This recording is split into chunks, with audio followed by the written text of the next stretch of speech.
唔投資、唔減碳，睇似平，但其實更貴。氣候變化而家唔再係預言，而係現實。英國嘅夏天越嚟越熱，暴雨越嚟越頻，沿岸侵蝕加劇。如果唔減排，人類會失去可以住嘅地方。對英國嚟講，能源轉型唔係道德姿態，而係國家生死存亡之策。唯有快啲脫碳，先可以保障經濟、就業同埋能源安全。支撐呢場轉型嘅係 Contracts for Difference（CFD） 制度，政府同發電商預先訂好電價，如果市場價低過呢條線，政府就補貼；高過呢條線，發電商就要退返差額。呢個制度嘅關鍵唔係補貼金額，而係穩定性。有咗可預測嘅收入，銀行願意放貸，投資者願意承擔風險。風電同太陽能嘅前期資本好大，如果冇價格穩定嘅保障，融資成本會令好多項目難以落地。CFD 令清潔能源融資變得可能，亦令英國喺風電同太陽能領域領先歐洲。2024年進行嘅第6輪拍賣 AR6，正正係呢套制度嘅最新成果。以下數字已經換算到2025年價格。主流海上風電合約價大約每兆瓦時82英鎊，陸上風電同太陽能大約70至75英鎊。相比之下，核電廠 Hinkley Point C 嘅合約價高達130英鎊， Sizewell C 亦接近呢個水平。風電雖然受氣候影響，但其平均發電成本已經穩定下降。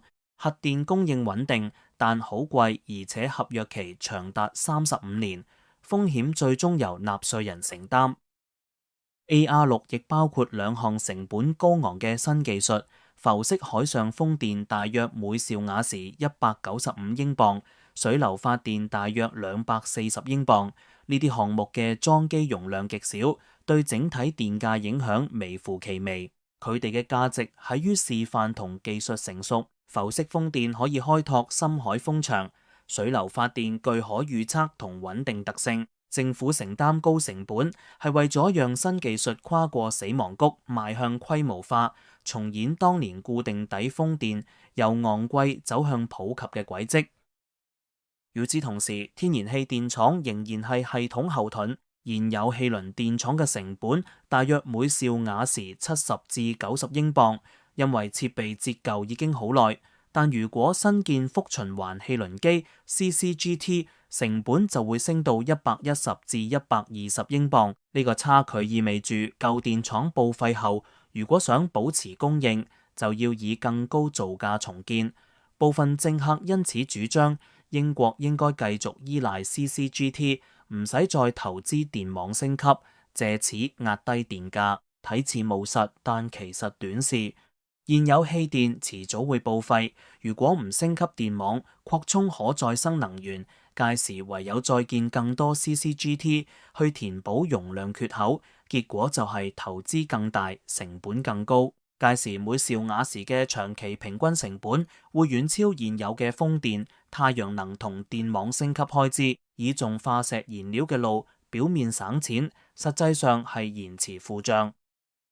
更嚴重嘅係國家安全嘅脆弱，化石燃料集中喺少數產油國，英國長期依賴天然氣，就等於能源命脈握喺石油國手中。當地緣政治緊張，供應受限，英國就被迫支付高昂嘅燃料成本。另一方面，傳統嘅集中式發電廠都更容易成為攻擊目標。